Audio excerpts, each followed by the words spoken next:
American author and writer Joseph Campbell said, "Life is without meaning. You bring the meaning to it. The meaning of life is whatever you ascribe it to be. Being alive is the meaning."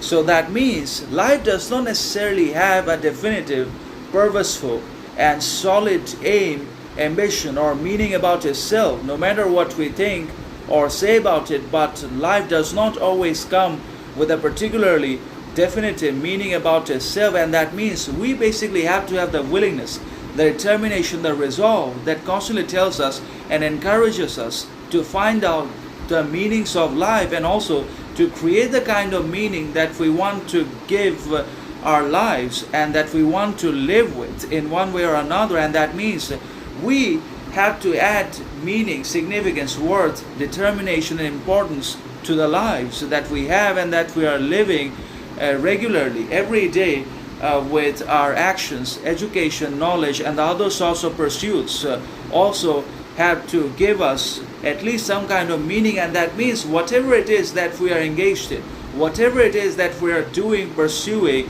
and thinking, has to be able to provide us with a degree of meaning, determination, importance, worth, and significance to ourselves. And that means the things that we pursue, admire, and do have to be meaningful, significant, worthy, and valuable in themselves, so that they can constantly provide us, as well as our lives, a definitive and solid meaning, so that it does not run out of significance, value, or virtue. And that means life is primarily and exclusively hollow from the inside. It is empty and bottomless at its core, and that's why there is so much unnecessary anxiety, anguish, and dread associated with it. And we also experience and suffer from and struggle with suffering, sadness, sorrow, and pains without actually doing anything wrong to anyone, or not because of our irresponsible actions, but because life is empty at its core, and because it does not have a natural significance and meaning about itself. It creates sometimes unreasonable and unnecessary anxiety and suffering that we experience in our conscious lives.